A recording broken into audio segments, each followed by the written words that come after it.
Hello everyone, welcome to this session.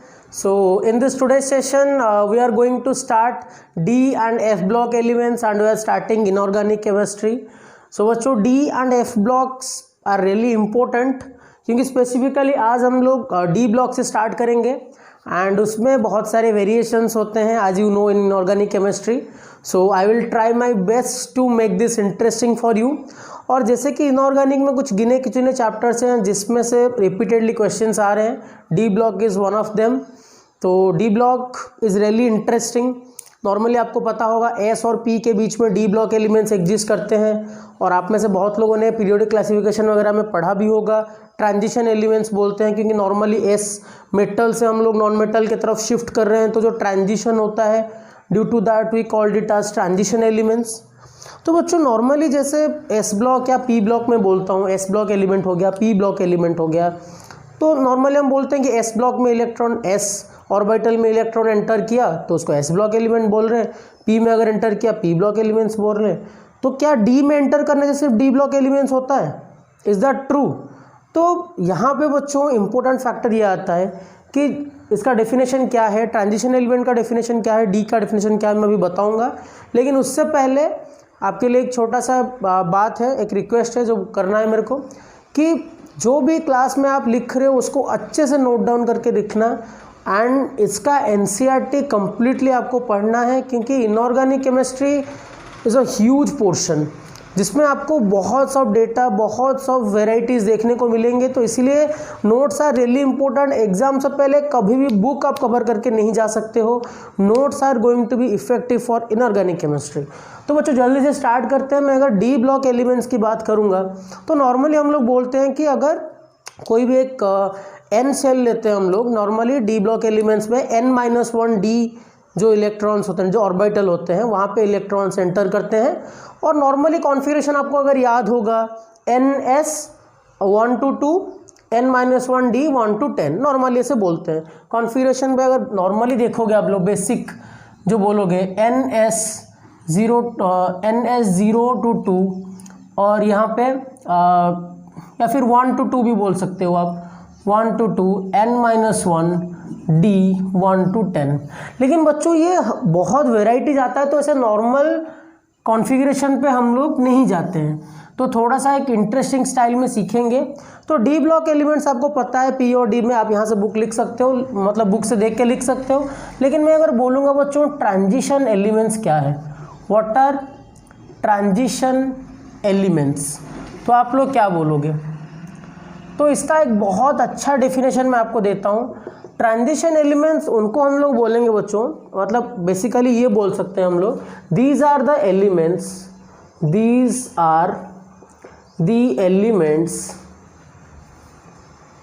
which have incomplete d orbital in their ground state or in their most oxidation state. बहुत important बच्चों, these are the elements which have incomplete d orbital in their ground state or in their most oxidation state. इसका meaning क्या है बच्चों? के example लेके आपको समझा ही देता हूँ. मान लो मेरे पास है बच्चों क्रोमियम का कॉन्फ़िगरेशन आपको पता है, लास्ट में क्या आता है, आउटर मोस्ट 4s1 3d5. ठीक है बच्चों, क्या आता है 4s1 3d5. ऑब्वियसली डी क्या है बच्चों? इनकम्प्लीट है, तो हम लोग क्या बोल रहे हैं इसको? ट्रांजिशन एलिमेंट्स बोल रहे हैं. क्लियर है बात? मैं अगर बोलूँगा मेरे पास कॉपर है, कॉपर का कॉन्फ़िगरेशन क्या होता है बच्चों? This is 4s1 3d10. तो क्या ये कंप्लीट है? कॉपर कंप्लीट है, मतलब इनकम्प्लीट है. डी कंप्लीटली फुलफिल्ड है. तो क्या हम इसे ट्रांजिशन एलिमेंट बोल सकते हैं? तो कॉपर जो एग्जिस्ट करता है इसका मोस्ट ऑक्सीडेशन स्टेट Cu2+, यानी कि ये क्या होगा? ये हो जाएगा 4s0 3d9. क्योंकि आउटर मोस्ट तो 4s ही है ना, 3D क्या है, इनर है। इसको नॉर्मली बच्चों पेनल्टीमेट सेल भी बोलते हैं। अगर बाहर वाला ns हुआ और n-1 या फिर n सेल हुआ आउटर मोस्ट, तो n-1 जब तो उसको बच्चों पेनल्टीमेट सेल भी बोलते हैं। आपने ये टर्म्स वगैरह पढ़ा होगा। Cu2+ में कॉन्फ़िगरेशन क्या होता है, 4s0 3d9, यहाँ से एक इलेक्ट्रॉन, यहाँ से एक इलेक्ट्रॉन। तो क्या यहाँ पे अभी इनकम्प्लीट इलेक्ट्रॉन्स है, तो यहाँ पे अभी इनकम्प्लीट d ऑर्बिटल है, इनकम्प्लीट d ऑर्बिटल है। तो यहाँ पे हम लोग क्या बोलेंगे, ये भी हो गया ट्रांजिशन एलिमेंट। तो बच्चों जब हम लोग जिंक पे आते हैं, जिंक का कॉन्फ़िगरेशन क्या है, क्या आपको जिंक का कॉन्फ़िगरेशन याद है? अच्छा बच्चों, और एक बात आपको मैं क्लियरली बोल देता हूँ, इनऑर्गेनिक के लिए आपको 1 to 30 तक एलिमेंट्स याद तो रखना ही रखना है। Hydrogen, helium, lithium, beryllium, boron, carbon, nitrogen, oxygen, fluorine, neon, sodium, magnesium, aluminium, silicon, phosphorus, sulphur, chlorine, argon, potassium, calcium, scandium, titanium, vanadium, chromium, manganese, iron, cobalt, nickel, copper, zinc. 30 तक आपको element याद होने ही चाहिए, ठीक है। तो 1 to 30 element is a necessary. Zinc का configuration अगर आप लोग देखोगे तो ये क्या आएगा बच्चों, इसको पता है आप लोगों का 4s2 3d10, पता है आप लोगों को 4s2 3d10 इसका नॉर्मल स्टेट में। अगर आप लोग इसका मोस्ट ऑक्सीडेशन स्टेट पे जाओगे Zn+2 पे, तो क्या कॉन्फ़िगरेशन आता है बच्चों, 3d10, क्योंकि आउटर मोस्ट इलेक्ट्रॉन से, आउटर मोस्ट शेल से 2 इलेक्ट्रॉन जाते हैं, तो 3d10 बच्चा। तो ये क्या हो रहा है बच्चों, इनकम्प्लीट नहीं हो रहा है, क्या हो रहा है, इनकम्प्लीट D नहीं हो रहा है। तो जिंक क्या होता है बच्चों, zinc is not a transition element, zinc transition element नहीं होता। तो जिंक क्या हो गया बच्चों, ट्रांजिशन एलिमेंट नहीं हुआ। लेकिन जिंक क्या है, डी ब्लॉक एलिमेंट है। डी ब्लॉक में आता है क्योंकि इसका जो एलिमेंट है लास्ट इलेक्ट्रॉन वो डी में एंटर करता है, ठीक है। हाँ 4s, देखो एक बात हमेशा याद रखना, 4s आउटर मोस्ट है। उससे पहले जब अगर हम लोग ऐसे देखेंगे तो 3D यहाँ पे होता है, 4s यहाँ पे होता है, लेकिन जो एनर्जी फिलअप होता है वो पहले 4s में होता है, फिर उसके बाद 3D में होता है, क्योंकि 3D का एनर्जी 4s से ज़्यादा है। ये आपको याद होगा, energy of 3D is greater than 4s। तो जो लास्ट इलेक्ट्रॉन है बच्चे वो 4s पे, सॉरी 3D पे एंटर करता है। तो डी ब्लॉक एलिमेंट है, लिख लेना इस बात को, लेकिन ट्रांजिशन एलिमेंट नहीं है। तो ऐसे कौन कौन से आएंगे, जिंक, कैडमियम और Hg, हाइड्रोजियम, मर्क्यूरी, ये तीनों ट्रांजिशन एलिमेंट्स नहीं हैं, ट्रांजिशन एलिमेंट्स नहीं है, ठीक है। Zinc, cadmium and Hg, but these are D block elements. I hope this thing is clear to you, ठीक है। देख लो एक बार अच्छे से और लिख लो इस पॉइंट्स को। पे हम लोग 3 टाइप के सीरीज पढ़ेंगे। जैसे कि नॉर्मली अगर पीरियोडिक टेबल में आप लोगों को दिखाऊं तो पीरियोडिक टेबल यहाँ पे मेरे पास है, देख लो पीरियोडिक टेबल। तो आपको पता ही होगा बच्चों, ये S ब्लॉक, P ब्लॉक, बीच में D ब्लॉक, नीचे F ब्लॉक है। तो बच्चों यहाँ पे 4th नंबर पीरियड से स्टार्ट होता है नीचे की तरफ, और यहाँ पे ग्रुप नंबर 2 से 13 के बीच में रहता है। तो अगर ग्रुप नंबर बोलेंगे तो ग्रुप नंबर 2 से 13 के बीच में रहता है, उसके बीच में 2 से 13 के बीच में, 2 से 13 के अंदर रहता है डी ब्लॉक एलिमेंट्स। देख लो 2 के बाद 3 से 12 तक, ठीक है। फिर उसके बाद बच्चों यहाँ पे नीचे से 4th पीरियड से स्टार्ट होता है, देख लो यहाँ पे 3rd पीरियड गया, फिर यहाँ पे 4th पीरियड, 4th पीरियड से यहाँ पे 7 तक स्टार्ट होता है। तो यहाँ पे ये पॉइंट भी आप लिख सकते हो, और इसको पढ़ने के टाइम पे अगर आपके पास ये चार्ट है पीरियोडिक क्लासिफिकेशन का एलिमेंट्स का, तो उसको भी आप रख लो, आपके लिए बहुत बहुत हेल्पफुल हो जाएगा ये, ठीक है। तो बच्चों बेसिकली हम लोग क्या पढ़ेंगे, we will read about 3D transition series. 3 तरह के सीरीज होते हैं जो 4, 5, 6, 7। नॉर्मली हम लोग 3D transition series, 4D transition series, 5D transition series. देखो जो पहला एलिमेंट होगा स्कैंडियम से स्टार्ट होता है। स्कैंडियम का कॉन्फ़िगरेशन क्या होता है बच्चों, 4s2 3d1। तो ये 3 के हिसाब से 3D ट्रांजिशन सीरीज हुआ। दिखा देता हूँ आपको, यहाँ पे दिख रहा होगा आप लोगों को। स्कैंडियम जब स्टार्ट होता है तो ये हो गया बच्चों 3D ट्रांजिशन सीरीज, क्योंकि 3D पे स्टार्ट होता है, फिर 4D, 5D एंड उसके बाद बच्चों वही है 7D वगैरह, लेकिन सॉरी 7D बोल रहा हूँ 6D, लेकिन उसमें F ब्लॉक के एलिमेंट ज़्यादा आ जाते हैं। तो मोस्टली हम लोग 3D, 4D और 5D के ऊपर पढ़ेंगे, और सबसे इंपॉर्टेंट है बच्चों हम लोग 3D के ऊपर, क्योंकि जो JEE और नीट के सिलेबस है बच्चों उसके according mostly we will prefer on 3D, और बहुत सारे प्रॉपर्टीज़ बच्चों 3D के ऊपर, 3D सीरीज़ के ऊपर बेस्ड है, क्योंकि बच्चों ये एक ऐसा मतलब चैप्टर है जहाँ पर आपको वेराइटीज़ ऑफ वेरिएशंस देखने को मिलेंगे। मतलब वेरिएशंस तो नॉर्मली रहता है, लेकिन यहाँ पे बहुत सारे वेराइटीज़ हैं, तो इससे आपको टेंशन नहीं होना है, और आपको क्या करना है, बहुत इजीली नोट डाउन करके पॉइंट्स लिखना है, तो चीज़ें आपको बहुत इजीली क्लियर हो जाएंगे।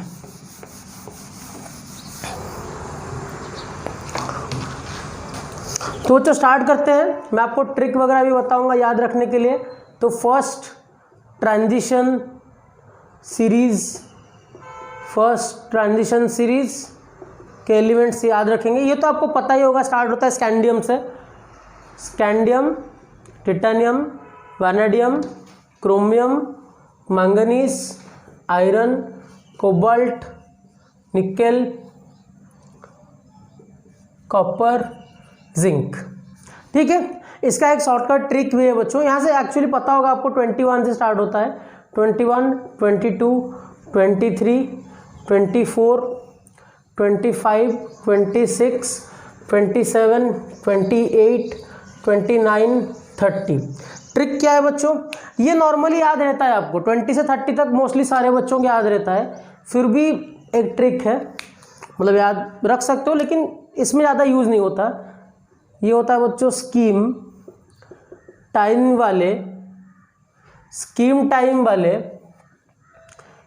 क्यों माने फिर कोई निकला कोटा जाने। मैंने इसको ऐसा ही याद रखा था, स्कीम टाइम वाले क्यों माने फिर कोई निकला कोटा जाने। तो यहाँ से भी याद रख सकते हो, स्कीम से scandium, time titanium, we vanadium, क्यों क्रोमियम। तो ये भी थोड़ा सा हेल्पफुल होता है यूज़ करने के लिए, मतलब याद रखने के लिए। और कॉन्फ़िगरेशन देखो बच्चों, फर्स्ट ट्रांजिशन सीरीज़ के कॉन्फ़िगरेशन बहुत इंपॉर्टेंट होते हैं। उसके बाद जो सेकेंड थर्ड ट्रांजिशन सीरीज़ के कॉन्फ़िगरेशन होते हैं, उसमें कुछ आपको याद रखना रहता है, सारा याद रखना इंपॉर्टेंट नहीं है।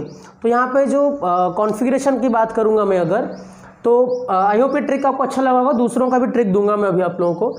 तो स्कैंडियम का जो कॉन्फ़िगरेशन है बच्चों, आपको याद होगा अगर, ये क्या होगा 3D, एक्चुअली ऐसे लिखना चाहिए 4:3D1, तो कैसे भी लिखो चलता है।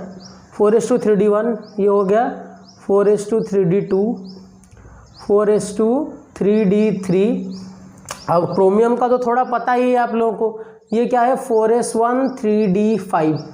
थोड़ा सा एक्सेप्शन है यहाँ पे, एक्सेप्शन नहीं, यहाँ पे स्टेबिलिटी वाली बात आ जाता है, half field, completely half field orbitals. फिर उसके बाद ये क्या होना चाहिए था, देखो ये 4:3D4 होना चाहिए था, तो ये हो गया 4:3D5, ये आ गया 4:3D6, ये आ गया 4:3D7, फिर उसके बाद आ गया 4:3D8, एंड उसके बाद अच्छा 4:3D9 आना चाहिए था, लेकिन ये क्या आएगा 4:1,3D10, और ये आता है 4:3D10। तो बेसिकली जो दोनों इम्पोर्टेंट है हमारे लिए कॉन्फ़िगरेशन, इसमें जो थोड़ा सा क्वेश्चन में भी पूछ सकता है, और मैंने आप लोगों को एटॉमिक स्ट्रक्चर चैप्टर में भी बताया था ये बात, इन दोनों का, क्रोमियम और कॉपर का, इतना कॉन्फ़िगरेशन। और उनका कॉन्फ़िगरेशन अगर नहीं आता तो 1 से 30 के बीच में कॉन्फ़िगरेशन आप निकाल भी सकते हो, उसमें कोई प्रॉब्लम नहीं है। उसके बाद बच्चों आते हैं सेकेंड ट्रांजिशन सीरीज़ पे। सेकेंड ट्रांजिशन सीरीज़, पहले इसका मैं ट्रिक लिख देता हूँ, उससे लिखूँगा मैं, फिर आपको थोड़ा और इजी लगेगा। अरे यार,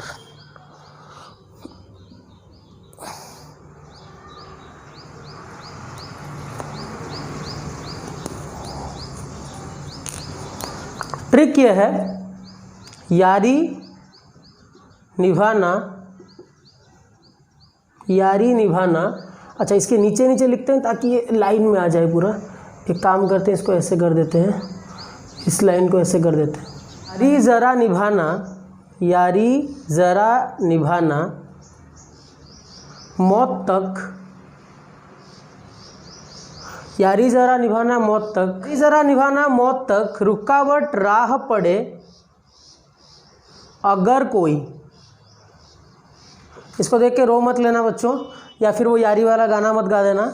यारी ज़रा निभाना मौत तक, रुकावटें राह पड़े अगर कोई, तो इसे एलिमेंट कैसे लिखेंगे, यारी यानी कि हो गया वाई, ज़रा ZR, निभाना NB, मौत तक, रुकावटें, राह पड़े अगर कोई।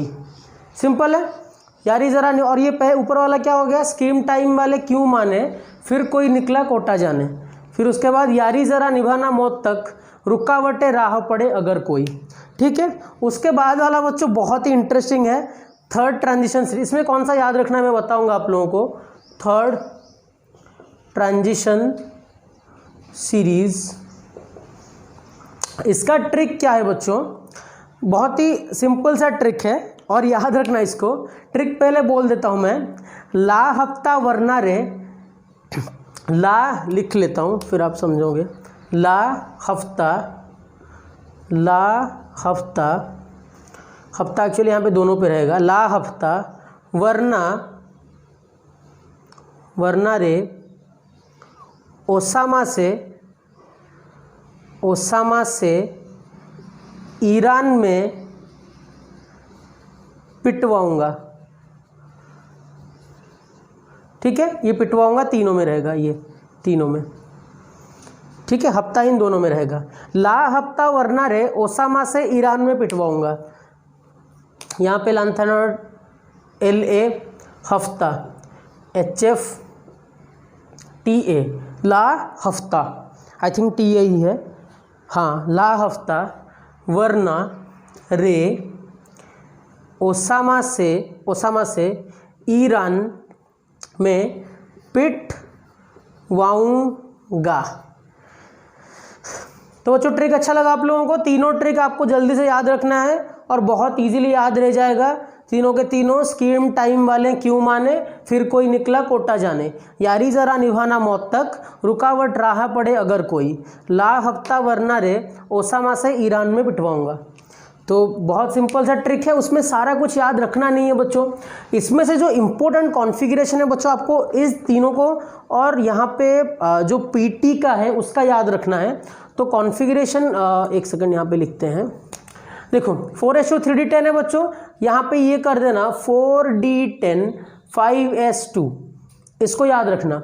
यहाँ पे 4S1 है तो बच्चों यहाँ पे ये है 5S1 4D10। ठीक है, और यहाँ पे बच्चों जो होगा PD का थोड़ा इम्पोर्टेंट है, तो यहाँ पे इसको थोड़ा याद रखना। इसका जो होगा बच्चों ये होगा 4D10 only, 5S0 4D10 only. ये बहुत इंपॉर्टेंट है और बाकी का कॉन्फ़िगरेशन याद रखने की ज़रूरत भी नहीं है, इतने से काम बन जाएगा बच्चों। और एक इम्पोर्टेंट है जिसको याद रखना बच्चों, ये PT का इम्पोर्टेंट है, एक बार JEE में डायरेक्ट पूछ लिया था, 5D9 6S1, 5D9 6S1 PT का होता है, इसको याद रख लेना बच्चों बस, और किसी का भी याद रखने की ज़रूरत नहीं है, इतने से काम आराम से बन जाएगा आप लोगों का। तो बच्चों ये तो कुछ कॉन्फ़िगरेशन की बात थी, फर्स्ट ट्रांजिशन सीरीज़ के सारे कॉन्फ़िगरेशन, इन तीनों के कॉन्फ़िगरेशन और इसका कॉन्फ़िगरेशन आपको याद रखना है। अगर आप लोग थोड़ा जाओगे एटॉमिक नंबर के ऊपर, देखो बच्चों ये स्टार्ट होता है 4th पीरियड पे, यानी कि जो मैजिक नंबर होता है बच्चों 2 8 8 18 18 32 32, यानी कि थर्ड सीरीज तक 2 8 8 तो ख़त्म हो गया होगा, यानी कि यहाँ पे आपको ऐड करना है 18। ठीक है, तो 18 ऐड करोगे तो यहाँ पे क्या आ जाएगा atomic number, this would be 39। 21 में 18 ऐड करोगे तो 39 हो गया, 2 8 8 18 18 32 32, 7 सीरीज का होता है। अब देख लो, डेमो दिखा देता हूँ आप लोगों को मैं।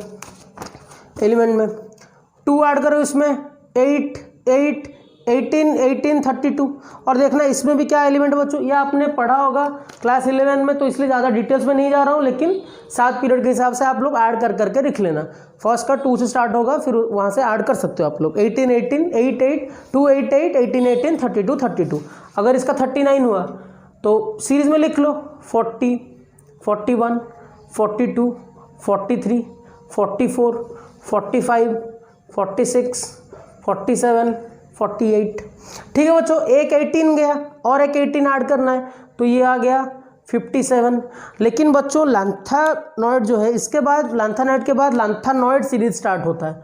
अगर आप लोगों को याद होगा, इसके बाद एक्टिनॉइड भी होता है, इसके बाद स्टार लिखा रहता है। जो एफ ब्लॉक एलिमेंट रहता है बच्चों, वो यहाँ पे एक 14 का सीरीज जो है पूरा 14 एलिमेंट्स एक नीचे पीरियड टेबल के नीचे रखा जाता है, जो कि ये दोनों है, देख सकते हो आप लोग, ये दोनों यहाँ पे 57 से यहाँ पे आ जाता है। तो इसके बाद तो यहाँ पे वो 58 to 71 तक रहता है, तो यहाँ पे 72 पे स्टार्ट हो जाएगा, 72, 73, 74, 75, 76, 77 और ये हो गया 78, 79 एंड दिस इज़ 80। इतने में काम आप लोगों का बन जाना चाहिए। ठीक है बच्चों, आई होप आपको ये बहुत अच्छा लगा होगा। आई एम एक्सपेक्टिंग कि आपको थोड़ा सा ट्रिक मिल गया होगा कि कैसे याद रखना है। अगर आप लोगों को ये बच्चों अच्छा लगा है तो प्लीज़ मुझे कमेंट सेक्शन में बताओ कि आप लोगों को ये अच्छा लगा कि नहीं लगा। जल्दी से टेक अ स्क्रीनशॉट और इसको बच्चों नोट डाउन करके लिख के रखो, क्योंकि इसी में ही बहुत सारी चीज़ें क्या करूँगा मैं आप लोगों को समझाऊँगा। ठीक है बच्चों, so this is going to be really interesting. Okay,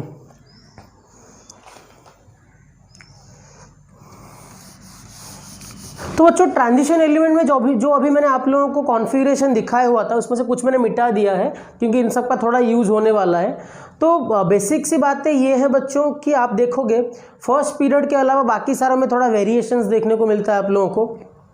it's due to the factor कि बच्चों जो मैं बोल रहा हूँ ना, उसको पॉइंट डाउन करके लिखना इसमें बहुत इंपॉर्टेंट है। और बुक से आप जब डी ब्लॉक एलिमेंट्स पढ़ोगे तो बहुत कन्फ्यूजिंग लगेगा अगर डायरेक्ट बुक से स्टार्ट करोगे आप लोग। तो इसके बाद नोट्स बनाने के बाद बुक पढ़ना थोड़ा इंटरेस्टिंग लगेगा, नहीं तो डर लगता है बच्चों। जो n-1 डी सबसेल है बच्चों और जो ns है, इसमें बच्चों ज़्यादा एनर्जी का गैप नहीं है, तो इसीलिए क्या होता है इलेक्ट्रॉन्स एक्सचेंज करता रहता है डी ब्लॉक एलिमेंट्स में। इलेक्ट्रॉन्स एक्सचेंज करता रहता है due to the less energy gap. हाँ, एनर्जी ऑब्वियसली ns का ज़्यादा रहता है as compare to n-1 D, but sorry ns का कम रहता है as compare to n-1 D, but less energy gap है, उतना एनर्जी का गैप नहीं है। लेस एनर्जी गैप की वजह से वो एक्सचेंज होता रहता है। तो बच्चों ये तो कुछ बातें थी जो आपको बोलना ज़रूरी था। उसके बाद बच्चों एक इंपॉर्टेंट फैक्टर दो आता है जो आपको याद होगा शायद, screening effect and lanthanoid contraction, जो कि आपने क्लास 11th में पढ़ा ही होगा, बट फिर भी मैं आप लोगों को एक बार वो रिवाइज़ करवा देता हूँ। क्या पता आपको याद हो या ना हो, क्या पता, क्या शायद याद ही ना हो, बहुत बच्चे भूल जाते हैं। तो स्क्रीनिंग इफेक्ट थोड़ा सा मैं आप लोगों को याद दिला देता हूँ, क्योंकि इसका यूज़ तो अभी ह्यूजली होने वाला है। ठीक है, तो स्क्रीनिंग इफेक्ट तो बच्चों नॉर्मली हम लोग शील्डिंग इफेक्ट भी बोलते हैं, शील्डिंग इफेक्ट भी बोलते हैं। तो ये शील्डिंग इफेक्ट क्या है बच्चों? शील्ड करना यानी कि किसी को प्रोटेक्शन करना। तो नॉर्मली आपने देखा होगा कि जो इनर, अगर मान लो मैंने यहाँ पे न्यूक्लियस ले लिया, तो यहाँ पे एक सेल ले लेता हूँ, यहाँ पे एक सेल ले लेता हूँ। तो बच्चों जो यहाँ पे इलेक्ट्रॉन्स वगैरह है, मान लो यहाँ पे भी इलेक्ट्रॉन्स वगैरह है, तो जो इनर इलेक्ट्रॉन्स है बच्चों, इसके ऊपर कोई न्यूक्लियर फोर्स आ रहा होगा और आउटर मोस्ट के ऊपर इलेक्ट्रॉन्स भी आ रहा होगा, और यहाँ पे जो इनर सेल इलेक्ट्रॉन्स है बच्चों, ये रिपेल कर रहे होंगे आउटर मोस्ट इलेक्ट्रॉन्स को। ये क्या कर रहे होंगे? आउटर मोस्ट इलेक्ट्रॉन्स को रिपेल कर रहे होंगे, सो दैट ये क्या हो जाए, दूर चले जाए। तो यानी कि इनके ऊपर force of attraction from nucleus कम आए। तो यानी कि कहने की बात यह है कि इनर सेल इलेक्ट्रॉन्स के ऊपर न्यूक्लियर चार्ज आ रहा है, आउटर मोस्ट सेल इलेक्ट्रॉन्स के ऊपर न्यूक्लियर चार्ज आ रहा है, लेकिन इनर सेल इलेक्ट्रॉन्स चाहते हैं कि आउटर मोस्ट इलेक्ट्रॉन्स के ऊपर ज़्यादा चार्ज नहीं आए। ड्यू टू दैट रीज़न वो क्या करते हैं, न्यूक्लियर चार्ज को सील्ड करते हैं, कवर करके रखते हैं, जो कि होता है शील्डिंग इफेक्ट और स्क्रीनिंग इफेक्ट। समझ में आ गया बात? यानी कि inner cell electrons outer most electrons को क्या करते हैं, न्यूक्लियर चार्ज पाने से रोकते हैं, जिसको बोलते हैं हम लोग बच्चों स्क्रीनिंग इफेक्ट और शील्डिंग इफेक्ट। इसका एक एग्जांपल लेके मैं आपको समझाता हूँ। मान लो आपके सिटी में रजनीकांत जी आए हैं, अरे superstar, Tollywood star, Bollywood star Rajinikanth sir घूमने के लिए आए हैं। तो आपने और आपके दोस्तों लोगों ने क्या प्लान किया कि चलो हम लोग देख के आते हैं। तो हम लोग का क्लास ख़त्म हुआ, फिर आप लोग देखने गए रजनीकांत जी को। तो जब देखने गए तो ऑब्वियसली आप ऐसे थोड़ी ना हो कि हाँ सीधा गए रजनीकांत जी से मिले, ऐसा नहीं होगा, सिक्योरिटी वगैरह होंगे और फिर लोग भी बहुत सारे होंगे। तो मान लो उनके अराउंड बहुत सारे लोग खड़े हैं। ठीक है बच्चों, उनके अराउंड क्या है, बहुत सारे लोग खड़े हैं। और फिर आप आते हो, आप लोग यहाँ पे आप लोग खड़े हो। ठीक है। और बच्चों शील्डिंग होता है ना, शील्डिंग दो टाइप का होता है, एक होता है पुअर शील्डिंग, एक होता है स्ट्रॉन्ग शील्डिंग या फिर इफेक्टिव शील्डिंग। अब इस बात को समझना रजनीकांत सर जी से। देखो, तो मान लो यहाँ पे लोग खड़े हैं और यहाँ पे आप लोग भी खड़े हो, ठीक है। तो बच्चों मान लो आपको क्या करना है, रजनीकांत जी को देखना है। आप देखना चाहते हो कि रजनीकांत जी कैसे हैं, मूवी में तो ऐसे दिखते हैं, शिवाजी बिल्कुल हिला डाला, ये सब डायलॉग, तो आप लोगों का ऑब्वियसली माइंड में चलता होगा कि नहीं चलो यार देखते हैं, स्टाइलिश स्टार है। तो आप क्या करोगे, मान लो आप लोगों का हाइट है 6 फुट, ठीक है, और जो वहाँ पे उनके सिक्योरिटी खड़े हैं वो 4 फुट के छोटे छोटे नौजवान हैं, 4 फुट के। तो आप क्या करोगे, आराम से एक तो यहाँ से देख सकते हो, जितना आप पास में आओगे उतना उनको आप अच्छे से देख सकते हो। यानी कि यहाँ पे जो शील्डिंग है वो उतना अच्छा नहीं हो रहा है, यानी कि शील्ड उनको नहीं कर पा रहे, आप आराम से उनको देख पा रहे हो। तो आप क्या करोगे, आराम से आओगे। तो यहाँ पे शील्डिंग क्या हो रहा है, SHIELD, शील्डिंग क्या हो रहा है, पुअर हो रहा है। देखो बच्चों, शील्डिंग जब पुअर हुआ तो आप पास आ गए, यानी कि जो साइज हो रहा है आपके और उनके बीच में, जो रेडियस का साइज है वो क्या हो रहा है, कम हो रहा है। यानी कि पुअर शील्डिंग में साइज क्या हो रहा है बच्चों, डिक्रीज हो रहा है। सिंपल सी बात है, आप खुद सोचो। न्यूक्लियस है, जैसे रजनीकांत जी आपको अट्रैक्ट कर रहे हैं, तो वैसे ही न्यूक्लियस इलेक्ट्रॉन को अट्रैक्ट कर रहा होगा। अगर यहाँ पे ये शील्डिंग पुअर होगा तो जो ये इलेक्ट्रॉन्स है इनके ऊपर चार्ज क्या होंगे, ज़्यादा होंगे। तो ज़्यादा होंगे यानी कि वो ज़्यादा खींच के आएंगे यहाँ पे। तो जितना वो अट्रैक्टिव फोर्स बाहर पे ज़्यादा होगा, साइज उतना क्या होगा बच्चों, रिड्यूस होगा। जैसे आप लोग यहाँ पे सामने भी आ जाओगे और पास, क्योंकि यहाँ पे शील्डिंग वगैरह नहीं है। आप सोचो कि मैं रजनीकांत सर जी के पास और पास में जाके उनको देखता हूँ, तो शील्डिंग यहाँ पे पुअर हो गया और साइज क्या हो गया बच्चों, डिक्रीज हो गया। बड़ा ही इंटरेस्टिंग सी बात है। चलो अब ये इफेक्ट को थोड़ा सा चेंज करते हैं। अब मान लो रिवर्स केस हो गया। अब क्या हो गया बच्चों, और एक केस में जो रजनीकांत जी बीच में खड़े हैं और उनके साइड में शील्ड वाले खड़े हैं, फिर उसके साइड में आप लोग खड़े हो। तो मान लो आप लोग हो 4 फुट वाले, छोटे छोटे नन्हे मुन्ने नौजवान, आप हो गए 4 फुट वाले, और उनको जो सील करके रखे हैं वो हो गए 6 फुट वाले, बाहुबली खली खड़े हैं 6 फुट वाले। तो अगर आपका साइज छोटा है तो आप क्या करोगे, आप पीछे जाओगे, थोड़ा कूदने लगोगे कि थोड़ा सा ग्लिम्स तो मिल जाए मेरे को रजनीकांत जी का। तो आप लोग क्या करोगे, थोड़ा सा पीछे पीछे जाओगे, क्योंकि आपके टेंडेंसी क्या रहेगा, क्योंकि यहाँ पे शील्डिंग जितना अच्छा हो रहा है आप थोड़ा पीछे जाके दिखोगे, क्योंकि जितना आप आगे आओगे आपको तो और भी नहीं दिखेगा। मान लो वहाँ पे बहुत लंबे लंबे मतलब नौजवान खड़े हैं, तो आप पीछे जाओगे, पीछे जाके क्या करोगे, देखोगे, ठीक है। तो यहाँ पे आप क्या करोगे, पीछे जाने की ट्राई करोगे देखने के लिए उनके। यानी कि अब इलेक्ट्रॉन्स के हिसाब से सोचते हैं। अगर मान लो यहाँ पे इलेक्ट्रॉन न्यूक्लियस है और ये सब इलेक्ट्रॉन्स है, तो न्यूक्लियस का फोर्स अगर यहाँ पे अच्छा शील्डिंग हो, शील्डिंग यानी कि ये जो न्यूक्लियर चार्ज जा रहा है, इनर इलेक्ट्रॉन सोच रहे हैं कि मैं रख दूँ अपने पास, इनको ना दूँ, मुझे शेयरिंग करना ही नहीं है, नो शेयरिंग नो केयरिंग, उनका वही मोटिव है। तो यानी कि यहाँ पे वो क्या कर रहे हैं, आपको इलेक्ट्रॉन्स जो न्यूक्लियर चार्ज है आपको बांटना ही नहीं चाहते। तो यानी कि आपके पास न्यूक्लियर फोर्स क्या हो रहा है, कम हो रहा है। तो न्यूक्लियर फोर्स कम होगा तो ऑब्वियसली साइज तो बड़ा होगा, ठीक है, डिस्टेंस भी ज़्यादा होगा, तो आपके ऊपर इफेक्टिव फोर्स क्या हो रहा है, कम हो रहा है। तो आप थोड़ा सा दूर भाग के जाओगे ताकि आपको दिख सके। यानी कि यहाँ पे कहने का मीनिंग ये है कि शील्डिंग, यहाँ पे शील्डिंग जब आप यहाँ पे स्ट्रांग हो गया यानी कि आप बोल लो इफेक्टिव हो गया। तो यहाँ पे क्या होगा, इफेक्टिव। तो यहाँ पे क्या होगा बच्चों, साइज जो होगा, साइज हो जाएगा इंक्रीज। क्या हो जाएगा बच्चों, साइज हो जाएगा इंक्रीज। इन दोनों बात को थोड़ा याद करके रखना आप लोग। शील्डिंग जब स्ट्रांग हो गया, साइज क्या हो जाएगा बच्चों, स्ट्रांग हो जाएगा, साइज क्या हो जाएगा, बड़ा हो जाएगा। आई थिंक ये रजनीकांत वाला एग्जाम्पल आपको अच्छा लगा होगा, अगर तो प्लीज़ कॉमेंट सेक्शन में बताना मुझे। इससे क्या होगा, मुझे भी थोड़ा मोटिवेशन मिलेगा और स्टोरी बनाने के लिए। इसके बाद बच्चों ये देखते हैं कि एक होता है lanthanoid contraction. I think screen के फिट आपको मज़ा आया होगा। एक आता है बच्चों लैंथेनाइड कॉन्ट्रैक्शन भी बोल सकते हो आप इसको, आपने इसको भी पढ़ा होगा, लैंथेनाइड कॉन्ट्रैक्शन।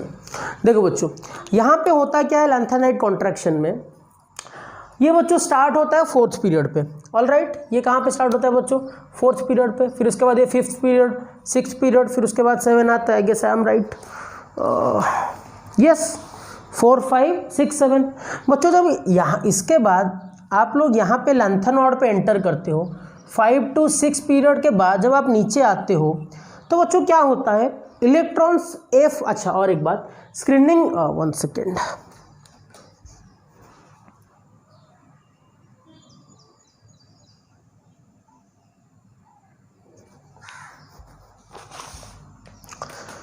स्क्रीनिंग इफेक्ट जो होता है बच्चों, स्क्रीनिंग इफेक्ट का ऑर्डर आपको अगर पता होगा, एस, फिर उसके बाद पी, उसके बाद डी, फिर उसके बाद एफ। शील्डिंग पावर क्या होता है बच्चों? ये शील्डिंग पावर क्या है? Shielding power. देखो बच्चों, लैंथेनाइड कॉन्ट्रैक्शन होता क्या है, जब आप लोग 5th to 6th पीरियड के बाद जाते हो, लैंथेनाइड्स एक्टिनॉइड्स के पास चले जाते हो, तो वहाँ पे बच्चों इलेक्ट्रॉन्स एफ ऑर्बिटल में एंटर करने लगते हैं। तो जब भी इलेक्ट्रॉन्स एफ ऑर्बिटल में एंटर करने लगेंगे तो यानी कि बच्चों यहाँ पे जो एफ इलेक्ट्रॉन है इनर साइड में, उनका शील्डिंग इफेक्ट तो कम होगा, है ना। शील्डिंग इफेक्ट क्या होगा उन लोगों का? कम होगा। तो शील्डिंग इफेक्ट जब कम होगा तो वहाँ पे साइज क्या होगा बच्चों? डिक्रीज होगा, क्योंकि बाहर के ऊपर, क्योंकि देखो n-2f में इलेक्ट्रॉन एंटर करता है लास्ट में, तो बाहर में तो 4s वगैरह है, तो उनके ऊपर क्या होगा? f पुअर शील्डिंग करता है, तो s के ऊपर जो देखो लैंथेनॉइड और एक्टिनॉइड के केस में f में इलेक्ट्रॉन लास्ट में एंटर करता है, n-2f में। ये आपको थोड़ा थोड़ा पता होगा पीरियोडिक क्लासिफिकेशन में। तो जब भी वो उस टाइप पे इलेक्ट्रॉन एंटर करेंगे f में, तो क्या होगा बच्चों? शील्डिंग हो जाएगा पुअर, और f का शील्डिंग पावर भी कम है। तो यानी कि उस केस में आज f का शील्डिंग पावर कम है, f का शील्डिंग पावर जो है बच्चों, शील्डिंग पावर वो कम है। f का शील्डिंग पावर कम होने की वजह से थोड़ा सा क्या होगा? साइज क्या होगा? डिक्रीज होगा। अभी बताया ना मैंने आप लोगों को, साइज क्या होगा? डिक्रीज होगा, क्योंकि शील्डिंग पुअर हो रहा है। पुअर शील्डिंग की वजह से क्या होगा? साइज डिक्रीज होगा। तो वहाँ पे साइज थोड़ा सा डिक्रीज होने की वजह से यहाँ पे क्या होता है? कॉन्ट्रैक्शन होता है, साइज कॉन्ट्रैक्शन। ये होता है लैंथेनाइड कॉन्ट्रैक्शन। उसका यूज कैसे करना है मैं आप लोगों को बताऊंगा। जब एफ में इलेक्ट्रॉन एंटर हो रहा है तो साइज क्या होता है? थोड़ा सा कॉन्ट्रैक्शन होता है। तो उस बात को याद रखना आउटर मोस्ट ऑर्बिटल के केस में। तो ये था lanthanide contraction and screening effect. तो बच्चों इसके बाद जो हम लोग स्टार्ट करेंगे, we are going to start the physical properties. और फिजिकल प्रॉपर्टी में आप लोग देखोगे कि एक्चुअली जो डी ब्लॉक एलिमेंट्स हैं, डी ब्लॉक एलिमेंट्स में सारे एलिमेंट्स का कोई कॉमन ट्रेंड नहीं है। जैसे नॉर्मली हम दूसरे ब्लॉक्स में पढ़े होंगे आप लोगों ने कि नीचे जब हम लोग डाउन द ग्रुप आते हैं, the size increases, the atomic radii increases, when you go across the period the size decreases, ये सब पढ़ा होगा आपने। लेकिन यहाँ पे ऐसा नॉर्मल ट्रेंड नहीं है बच्चों, this is not a normal trend. यहाँ पे आपको वेरिएशंस बहुत देखने को मिलेंगे। लेकिन एक बात ये है कि जो मोस्ट एप्लीकेबल हम लोग देखेंगे वो फर्स्ट पीरियड के, जो फर्स्ट ट्रांजिशन सीरीज है उसके ऊपर ही मोस्टली हम लोग अप्लाई करके देखेंगे। और मैं पर्टिकुलरली एंट्रेंस ओरिएंटेड आपको पढ़ा रहा हूँ, सो दैट जो देखो बच्चों, इनऑर्गेनिक में नॉलेज इज इम्पोर्टेंट, बट जितना एग्जाम के पॉइंट ऑफ व्यू से बहुत इंपॉर्टेंट है उसके ऊपर हम लोग ज़्यादा प्रायोरिटी देंगे, because that is our first priority. All right, तो इसलिए क्या करता हूँ बच्चों, मैं आप लोगों को फिजिकल प्रॉपर्टी स्टार्ट कर रहा हूँ। बड़े ही इंटरेस्टिंग से, बड़े ही ध्यान से जुड़े रहना। तो फिजिकल प्रॉपर्टी हेडिंग लगा दो, फिजिकल प्रॉपर्टीज़। और फिजिकल प्रॉपर्टीज़ में मोस्टली हम लोग फर्स्ट पीरियड के ऊपर ही ज़्यादा ध्यान देंगे। So we will start first period, नहीं फर्स्ट ट्रांजिशन एलिमेंट्स। तो बच्चों देखो, फिजिकल प्रॉपर्टी में नॉर्मल ट्रेंड क्या होता है?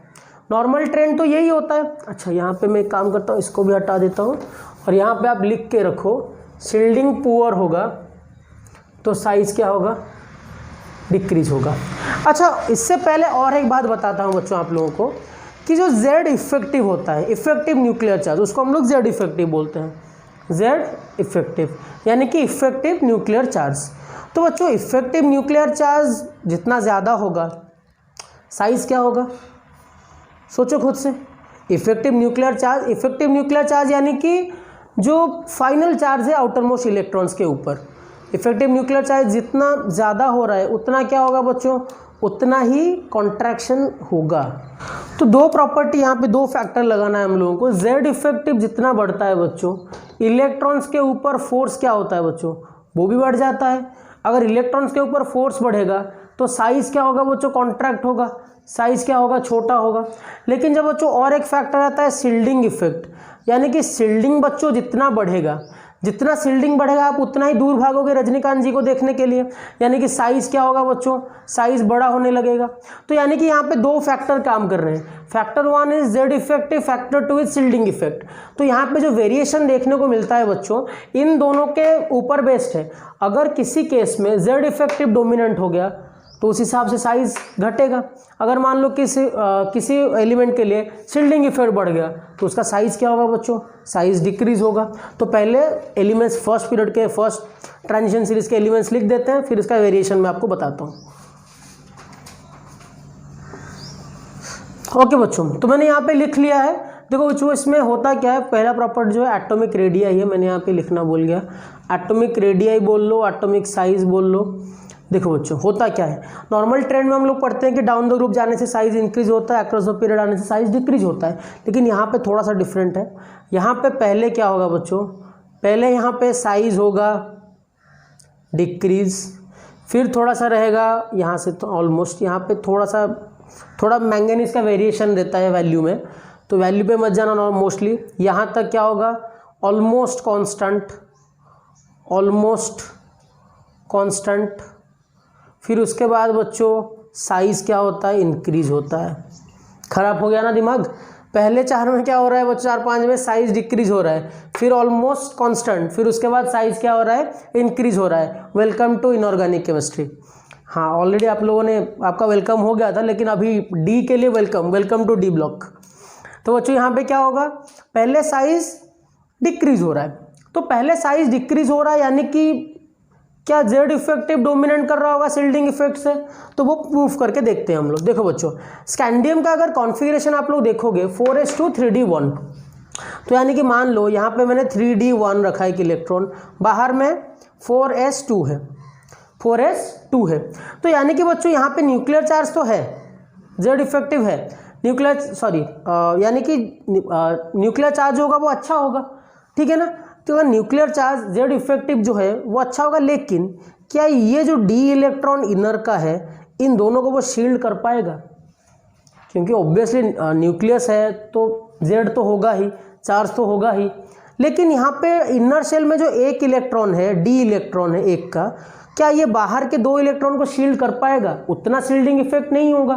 तो यानी कि यहाँ पे जेड इफेक्टिव जो है वो शील्डिंग इफेक्ट से ज़्यादा डोमिनेंट कर रहा है, क्योंकि यहाँ पे एक तो डी का शील्डिंग पावर उतना अच्छा होता नहीं है, ऊपर से एक डी इलेक्ट्रॉन है जो कि उतना अच्छा शील्ड कर नहीं पाएगा।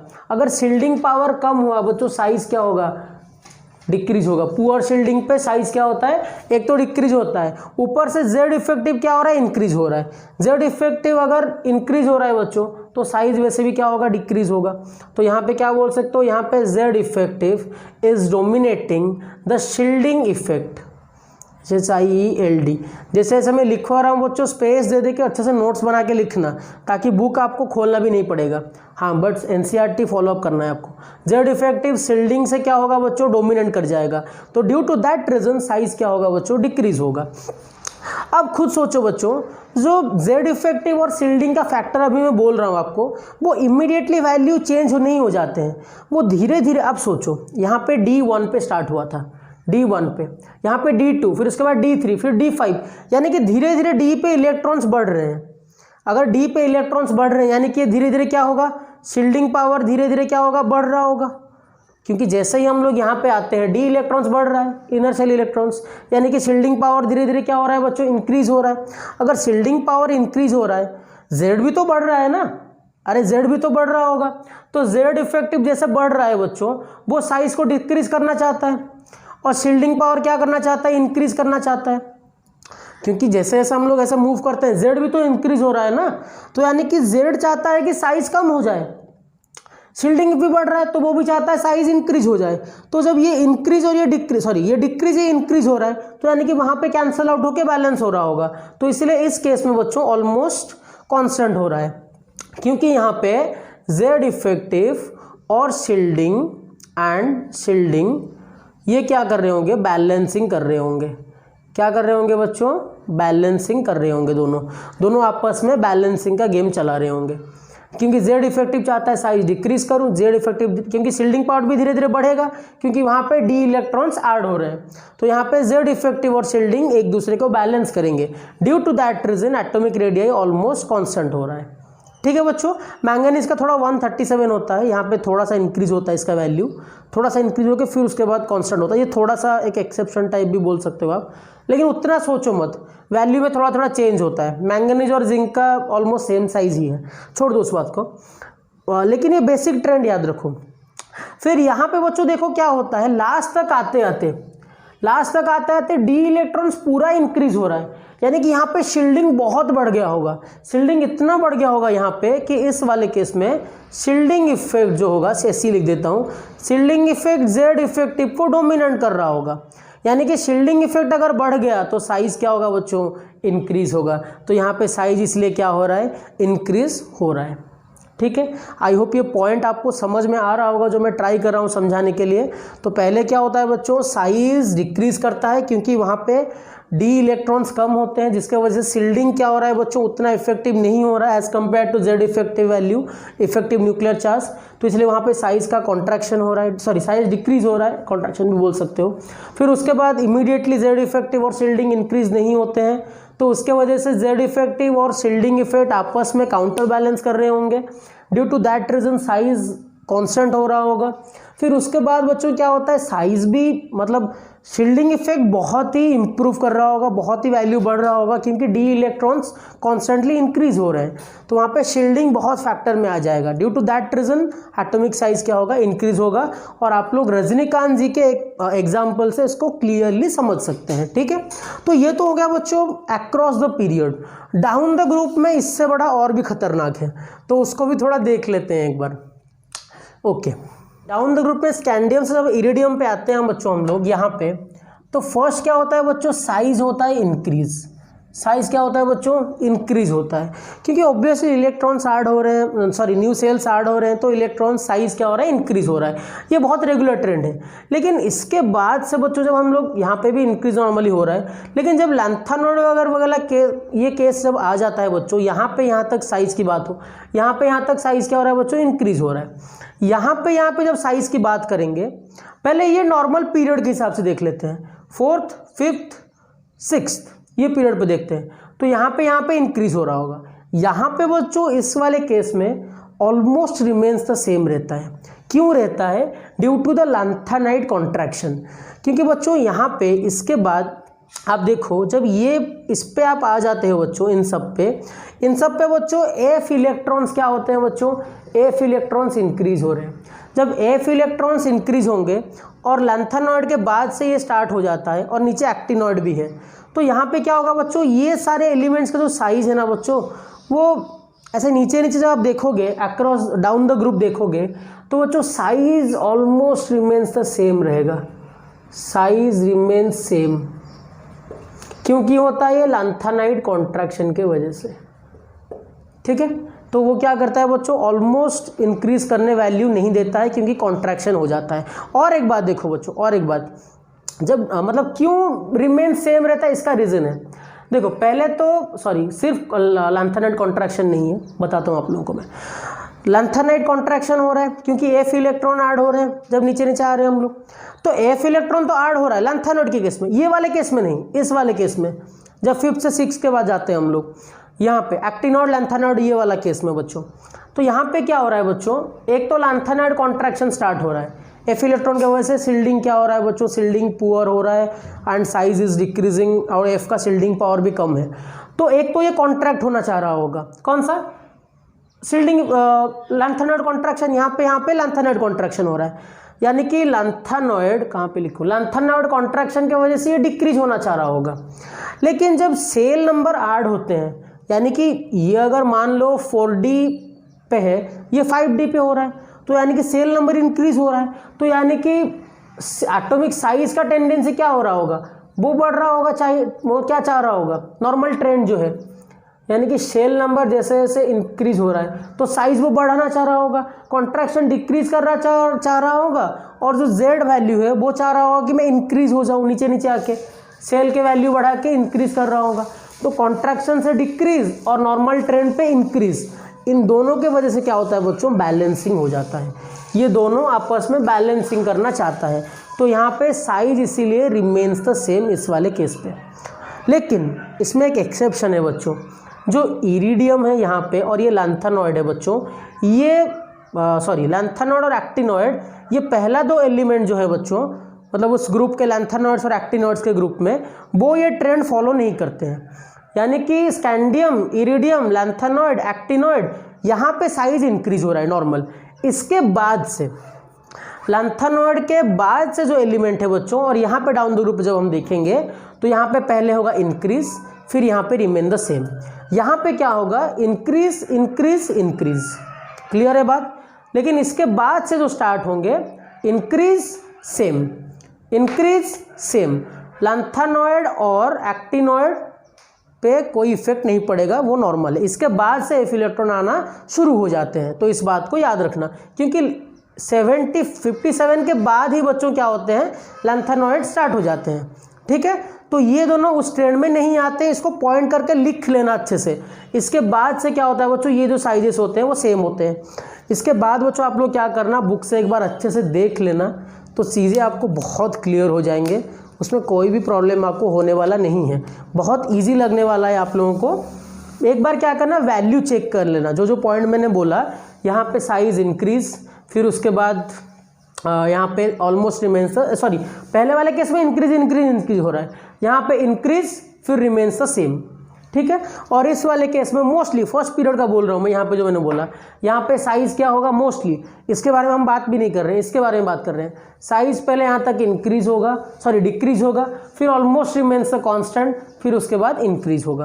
तो ये सारे पॉइंट्स आई होप आपको समझ में आ गया होगा। बच्चों ये हमने देखा एटॉमिक साइज के ऊपर, बुक से पढ़ के इसको अच्छे से क्या कर लेना बच्चों, नोट डाउन कर लेना। तो I think this is enough for today's class. I hope it was a introduction class, और आप लोगों को मैंने जो ट्रिक बताया आप लोगों ने उसका फॉलोअप लिया होगा, और आई थिंक आपको अच्छा लगा होगा। तो प्लीज़ अगर आपको अच्छा लगा होगा तो कमेंट सेक्शन में मुझे आप बताओ, obviously it will motivate me. And इसके बाद metallic character and boiling point वगैरह देखेंगे हम लोग, और जैसे जैसे प्रोसीड करेंगे। तो पढ़ते रहो बच्चों, मेहनत करते रहो। Have a very nice day and thank you.